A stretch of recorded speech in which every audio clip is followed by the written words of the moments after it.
Hey Quad Bros, what's going on guys? Welcome back. We have a big update for Enlisted here, update 0.1.20.15. I know that matters to literally nobody, but I don't know, there you go. We have an update. I wanted to just get my thoughts on it, go over it with you guys, and talk about some of the bigger changes here, and if they're good changes or bad changes, or whatever, and just give an overview for anyone who might have missed these patch notes and hasn't seen them yet. So in this update, they added several new missions. Missions are just maps. So we got 2 new maps here, as well as some fixes. AI soldiers no longer detect enemies. The way AI soldiers detect enemies has been reworked. They now rely on hearing enemies on their flanks and from behind. It will be less effective spotting enemies. So we'll get to that. The absolute biggest thing, though, is that mobile rally points no longer are breakable by allies. Who cares? But the thing is, respawning at those points no longer grants immunity, which means spawn protection is gone. Hallelujah, the day has come. The thing I've been asking for quite literally months and months and months and months is finally gone. So that is unbelievably fantastic. I'm so excited for that change. I think that was one of the biggest things I hated about Enlisted, and one of the things that made me more mad than anything else. So that's gone, and that is fantastic. So missions here, guys. They added Visikovo Village Assault. Visikovo is the map that's it has like the trenches at the beginning. The initial point has like a bunch of trenches, and then you go into kind of like a city and a town and into some stables and things like that, if you guys know that map in Moscow. So that's one of my favorite invasion maps. So they added assault to it. That's great. Very excited for that. And then Lebray Invasion has a variant in which the allies are attacking. Lebray previously was the map where the Germans attacked, and it was the only German invasion map in Normandy, and now it has a variant where the allies are attacking. So that's pretty cool too. You'll no longer be able to drop special items and weapons like the engineer hammer. I don't know if this means you just can't pick up weapons when you're playing as like the engineer. Like you can't pick up a secondary off the ground to replace your engineer hammer, or if you just like can't drop it because there's like a button to drop items.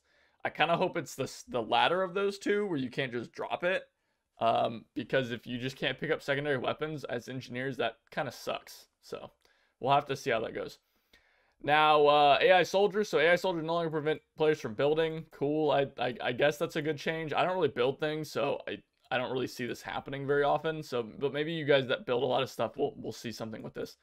Improved system of AI soldier detection. So AI are less effective at detecting enemies from behind and from flanks if they do not shoot.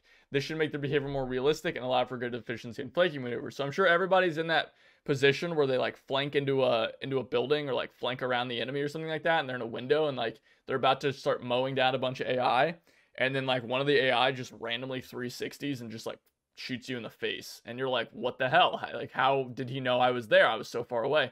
So hopefully, they won't do that nearly as much now, and it's going to be a lot more reliant on shooting enemies and detecting enemies based on hearing, which is basically what it says here. Sounds will affect the chance of being detected by AI. If you don't move and don't shoot, it will have a low chance of being detected. And then you reduce AI alertness for crouching and crawling players at long distances. So again, hopefully we're not going to be getting sniped across the map on swamps, and maybe swamps won't be as terrible of a map anymore, but it'll probably be pretty terrible. So whatever. Bronze orders for logistics are no longer awarded for completing battle tasks. They're now obtained every 3,000 campaign experience, and orders for weapons and troops are granted in turns. I've talked about this on stream before, but I haven't said anything on YouTube.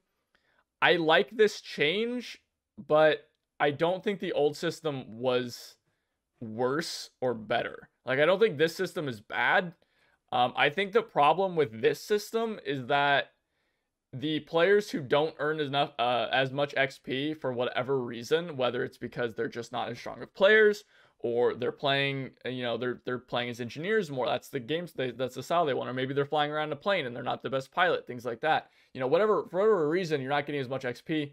You just don't get as much battle pass.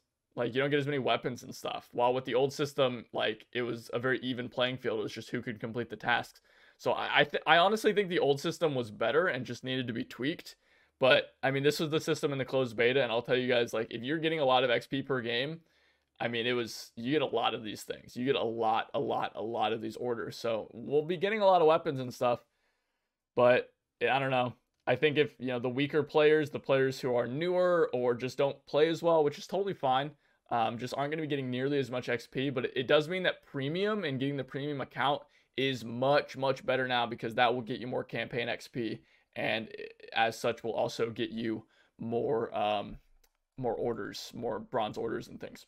The amount of battle tasks each player complete per day is limited to 9 with the elite and 3 to without. Yep. Same thing as before. That's just for advancing the battle pass. And then you can now buy and pay to skip the battle pass tiers. I really don't know why you would do this, because all you get is silver orders. That just seems like a total waste. But I don't know. I guess if you want to just buy to the gold weapons or something like that, you could, but that it gets really expensive. This is like $2 for a level after you've skipped the 29th skip. So that's just ridiculous. New effects for tank shell penetrations when hitting objects. Added visual effects for tanks and machine guns hitting different objects, and added reload animation for them to hide. Cool. You can remove a marker by clicking it again. Star animation when new soldier delivered. Battle pass can be checked in battle. Battle task progressions is pretty cool. Added an ammo image in the menus. You can change the squad in practice mode. Disconnected players are shown in dark tone in the debriefing to make balanced scores more clear, so you can see who's left the game. And then finally, the big changes in the gameplay. Grenade throwing mechanics have been improved, and the angle of throwing and arm movement has been changed. Your left thumb now indicates the throwing direction. So yeah, if you guys didn't know this already, like your thumb kind of shows you when you're throwing that grenade, it shows you where that grenade is kind of going to go. So you want to use that to kind of guide yourself and figure out where you're throwing and where your grenade is going to go. Just use that left thumb. But if you are quick throwing, you won't get that left thumb. So just keep that in mind as well. You have to actually pull the grenade out and then throw it. So quick throwing is not always the best choice. You'll no longer be able to aim while jumping. Who cares? Aiming while jumping was already kind of trash. You can just hip fire. I don't know. I guess they're nerfing bunny hopping even more, which is fine. You shouldn't be bunny hopping around the map anyway. Remove the temporary immunity of soldiers spawning at mobile rally points. We talked about that. Fantastic. Best change in Enlisted probably ever. You're only permitted to build rally points to their stationary spawn points. I have no idea what the hell this means. I've read through this several times, like before this video I recorded, and I don't know what the hell this means. I don't know if this means that you can now build rally points like on objectives, because it says you're only prohibited to build rally points near stationary spawns. And does that mean you can build them on the objectives now? I don't know why they would do that. But maybe that's what they mean. But then it doesn't make sense with this other change here, which is if a stationary dynamic capture point or spawn point is activated, all mobile rally points are destroyed near it. So I don't know, maybe this just doesn't do anything and it's just like clarifying something, but we'll see. This might be insane. We'll see. If this is something dumb, I'll let you guys know and I'll make a video on how dumb it is. Respawn points in Invasion are moved immediately. Great. Mobile rally points built in close proximity to each other are now grouped as one single point. Sure, whatever. Again, if a dynamic or spawn point is activated, either the capture or the spawn point is activated, the mobile rally points nearby are destroyed, which is great, because if you guys didn't know, if you went to an objective like that wasn't activated yet, so say on like D-Day you went to the final objective and you could build rally points in that objective before like it was activated, right? So normally you can't build them if you're too close to a position, but if you're, you know, if it's not the objective yet, you could build a rally point there. But now with this thing, it'll destroy it, so that's great. You can only destroy rally points.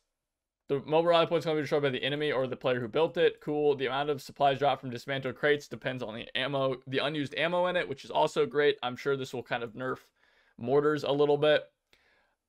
Practice mode now has tanks you can practice on with your tanks or with Piats and stuff. That's great. I'll have a video out for bombers because that will make doing that much easier. Shells are ejected on bolt action weapons when the fire button's released. It's kind of cool. You can set up FOV separately and remove TPV, and controlling a plane by the keyboard mouse controls are blocked. And then there's some fixes here. I'm not going to go through all of them.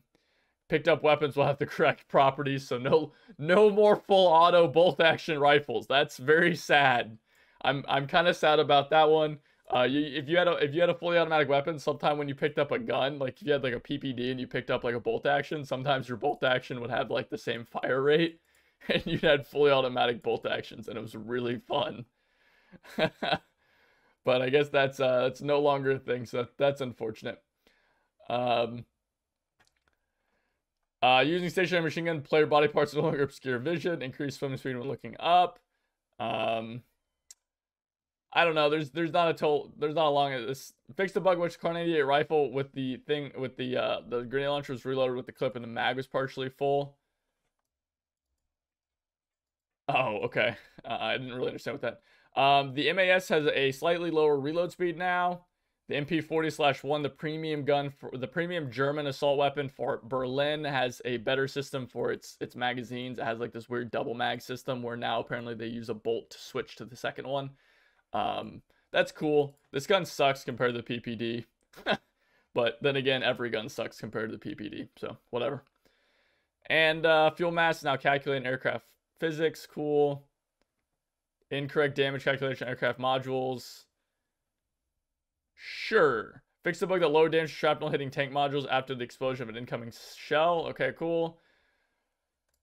That's it, guys. That's most of the stuff here. This video is going on really long. Again, the big stuff, no more spawn protection, no more getting shot across the entire map, hopefully, and no more BS on the point rally points that you guys might have ran into, and some other good changes as well. Some new cool maps. I'll probably have some videos up on those new maps here soon. But as always, guys, if you enjoyed the video, please remember to like, comment, and subscribe. It really does help me out. I think we're coming up on 8,000 subs now, which is unbelievable to me, considering, you know, a month ago I had like 200 or something like that. So you guys are all amazing. I can't do this without you. I love you guys. Remember, come over to Twitch, twitch.tv/HeyQuadro, hang out. You can join our Discord. We have a great looking for group bot where you can just, you know, react to the bot, get the role. People can at you and just at the whole looking for group bot, find people to play with really easily. And then when you're done, unreact and you're removed from that list. So it's really easy to find a group of players that are playing and you know, you want to queue up with, whether it's for Enlisted or War Thunder or whatever it is. But that's it, guys. I'll see you guys next time. Have a great day, night, whatever, and hopefully see you guys again over at twitch.tv/HeyQuadro, and I'll see you guys in the next video as well.